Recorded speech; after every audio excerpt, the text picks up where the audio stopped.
Assalamualaikum warahmatullahi wabarakatuh. Ya, para pemirsa semuanya, jumpa lagi bersama saya Nur Syahid sebagai penyuluh agama Islam KUA Tulis 2 Kecamatan Kandeman, yang dalam hal ini akan mencoba menyampaikan pelajaran yang kedua, yaitu tentang hukum nun sukun dan tanwin. Untuk mempersingkat waktu, mari kita bersama-sama kupas tuntas dan bahas tentang hukum nun sukun dan tanwin, yang mana kita bisa ketahui bersama-sama bahwa hukum nun sukun dan tanwin itu ada 5, ya, ada 5. Apa saja itu? Yang pertama yaitu ada idhar, kemudian yang kedua ada ikhfa, yang ketiga ada idgham bihunah, yang keempat ada idgham bilahunah, dan yang kelima atau yang terakhir ada iklab. Dari kelima pokok bahasan, sub pokok bahasan ini akan kita ketahui bersama-sama secara detailnya.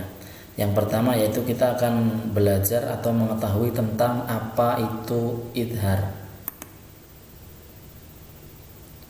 Kita bisa lihat bahwa idhar mempunyai makna terang atau jelas.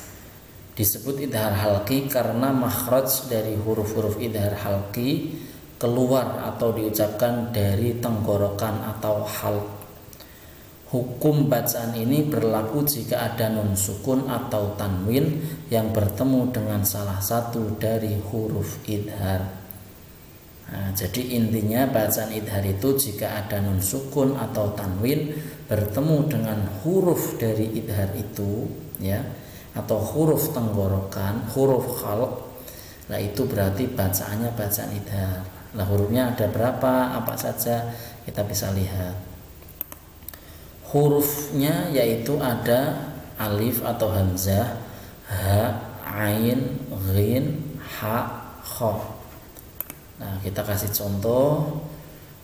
Adapun cara membaca idhar halqi adalah jelas atau tanpa dengung. Contohnya sangat mudah, kita kasih contoh satu di sini. Contoh, ada tulisan, ada lafadz, ada kalimat kufuwan ahadun. Kufuwan ahadun.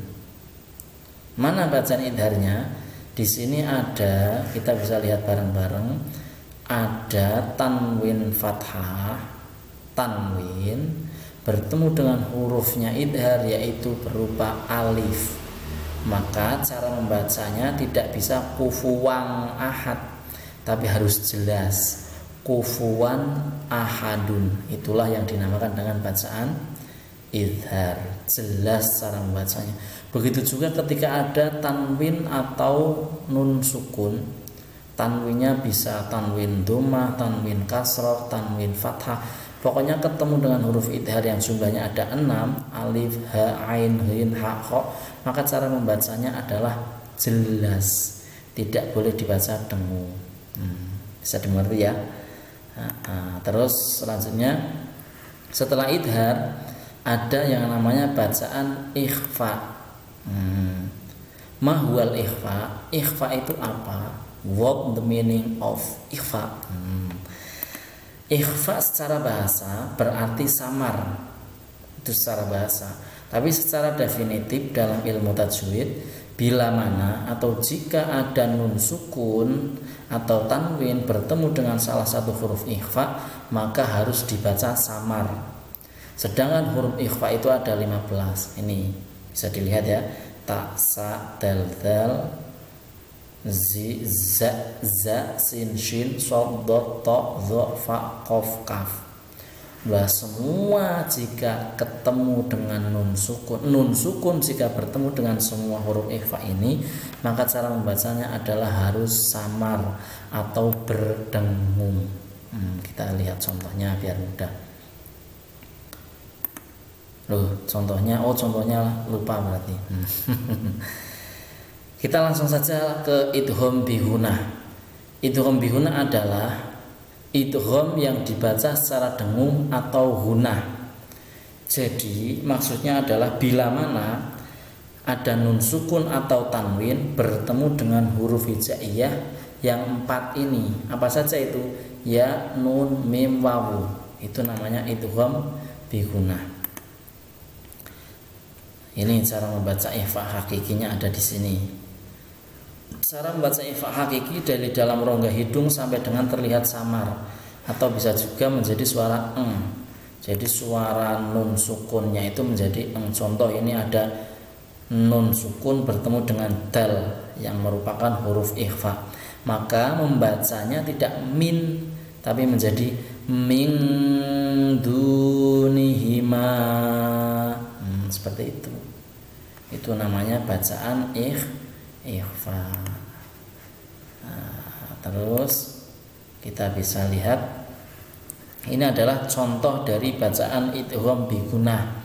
Jadi idgham itu namanya artinya memasukkan, ya. Bi gunnah berarti dengan berdengung.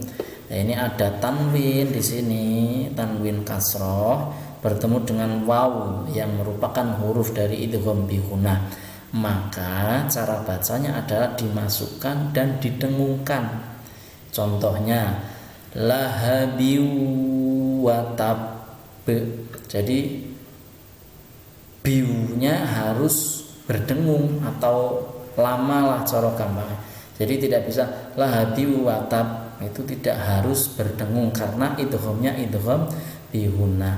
Lahabi watab, lahabi watab. Nah, itulah salah satu contoh dari bacaan idgham bi gunnah. Kemudian kalau kita pengen tahu tentang yang selanjutnya yaitu bacaan idgham bila gunnah. Nah, idgham bila gunnah ini sama-sama memasukkan, sama-sama diidghamkan, mengidghamkan, tapi bedanya adalah bila gunnah tanpa berdengung. Jadi ora kena suwi-suwi, ya, memasukkannya itu ora kena suwi-suwi lah. Hurufnya cuma ada 2, yaitu lam dan ro. Itu hurufnya idgham bila gunnah. Nah, contohnya ini contohnya di sini ada nun sukun bertemu dengan lam, yang mana lam itu adalah huruf dari idgham bila gunnah. Cara membacanya gimana? Cara membacanya adalah nun ini tetap dimasukkan ke lam tapi bi ghairi gunnah, tanpa gunnah. Jadi cepat. Walam yakullahu, yakullahu, tidak bisa yakullahu, tidak, tapi harus cepat. Walam yakullahu, seperti itu. Itu namanya idgham bila gunnah. Kemudian hukum nun sukun dan tanwin yang terakhir adalah iklab. Ma huwal iklab? What the meaning of iklab? Iklab secara harfiah berarti mengganti. Tapi secara definitif ilmu tajwid adalah ini di sini ada. Apabila ada nun sukun atau tanwin bertemu dengan huruf ba, maka bacaan nun sukun atau tanwin berubah menjadi bunyi mim. Jadi pokoknya kalau ada nun sukun atau tanwin kok bertemu huruf iklab yang cuma satu yaitu ba, maka cara membacanya adalah bunyi nun sukun diganti dengan huruf mim atau bunyi tanwin diganti dengan huruf mim. Contohnya ini di sini ada. Ini ada nun sukun bertemu dengan huruf ba, ya. Maka harus diganti suaranya mim. Nah, biasanya dalam Al-Qur'an ada tandanya mim kecil di atasnya. Cara bacanya adalah layumba, layumba, layumba. Jadi tidak bisa layunba atau layumba, tidak. Tapi suaranya nun sukun, ya, itu harus diganti dengan suaranya mim. Jadinya layumbadanna, layumbadanna.